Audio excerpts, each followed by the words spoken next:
5 മുതൽ 12 വരെയുള്ള ക്ലാസ്സുകളിൽ പഠിക്കുന്ന 97 കായിക താരങ്ങളാണ് കോതമംഗലം സെന്റ് ജോർജിന്റെ കരുത്ത്. ഇതിൽ 60ഓളം പേർ സംസ്ഥാന സ്കൂൾ കായികമേളയ്ക്ക് യോഗ്യത നേടിയിട്ടുള്ളവരാണ്. നല്ലൊരു മൈതാനമോ അനുബന്ധ സൗകര്യങ്ങളോ ഒന്നുമില്ലെങ്കിലും ഇത്തവണയും മികച്ച പ്രകടനം നടത്താനുള്ള കരുത്തുമായാണ് രാജു പോളിന്റെ കീഴിലുള്ള മൊട്ടക്കൂട്ടം കോട്ടയത്തേക്ക് പോകുന്നത്. ഒന്നാം സ്ഥാനത്ത് വരുന്നതിന് ഒരു 5 ലക്ഷം രൂപയും, രണ്ടാം സ്ഥാനത്ത് വരുന്നതിന് 3 ലക്ഷം രൂപയും, രണ്ടാം സ്ഥാനത്ത് വരുന്നതിന് 3 ലക്ഷം രൂപയും, മൂന്നാം സ്ഥാനത്ത് വരുന്നതിന് 2 ലക്ഷം രൂപയും കൊടുത്തുകൊണ്ട് ഒരു 10 ലക്ഷം രൂപ സർക്കാർ ചെലവഴിക്കാൻ തയ്യാറായാൽ തീർച്ചയായിട്ടും കായിക രംഗം കുറച്ചുകൂടി വളർച്ചയുടെ പക്കത്തേക്ക് എത്തും. ഇപ്പോൾ ഈ സെൻറ് ജോർജ് സ്കൂളിലെ സ്പോർട്സിന് വേണ്ടി 11 ലക്ഷം രൂപയാണ് ചെലവഴിക്കുന്നത്. രാവിലെയും വൈകിട്ടും ചിട്ടയായ പരിശീലനവും പ്രാർത്ഥനയുമാണ് തങ്ങളുടെ വിജയരഹസ്യമെന്നാണ് സെന്റ് ജോർജിനെ സംസ്ഥാനത്തെ ചാമ്പ്യൻ സ്കൂളാക്കിയ രാജു പോളിന്റെ അഭിപ്രായം.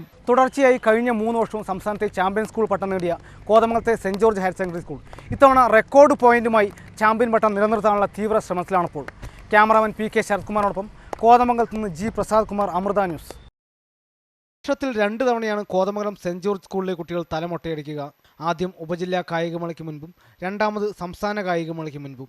മൊട്ടയടിക്കാനായി ബാർബർ ഷോപ്പിൽ പോകുന്നതിന് പകരം സഹപാഠികൾ തന്നെയാണ് സംസ്ഥാന കായികമേളയ്ക്ക് പോകുന്ന 27 ആൺകുട്ടികളുടെയും തല മൊട്ടയടിക്കുന്നത്. മൊട്ടയടിക്കുന്നതിനെ പീഡനമായല്ല സന്തോഷമായാണ് തങ്ങൾ കാണുന്നതെന്ന് കായിക താരങ്ങൾ പറഞ്ഞു. സന്തോഷത്തോടെയാണ് ഞങ്ങൾ ചെയ്യുന്നത്. എല്ലാവരും മൊട്ടയടിച്ചു. അതുകൊണ്ട് തന്നെ കൈയടിച്ച് പാട്ടുപാടി കൂട്ടമായാണ് ഇവർ മൊട്ടയടിക്കുന്നത്.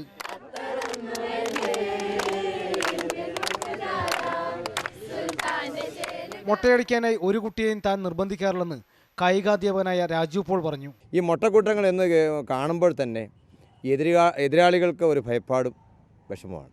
അത് ഞങ്ങളുടെ ആ റിസൾട്ടിനെ ശരിക്കും ഞങ്ങളത് പ്രയോജനപ്പെടുത്തിക്കൊണ്ടുവരികയാണ്. തൊട്ടതെല്ലാം പൊന്നാക്കുന്ന ആഘോഷമാക്കുന്ന കോതമംഗലം സെന്റ് ജോർജ് സ്കൂളിലെ വിദ്യാർത്ഥികൾ മൊട്ടയടിയും ആഘോഷിക്കുകയാണ്. ഒരുമയുടെയും ആത്മവിശ്വാസത്തിൻ്റെയും പ്രതീകമായാണ് ഇവർ മൊട്ടയടിയെ കാണുന്നത്. കോതമംഗലത്ത് നിന്ന് ക്യാമറമാൻ സുഗീവിനോടൊപ്പം G പ്രസാദ് കുമാർ, അമൃത ന്യൂസ്.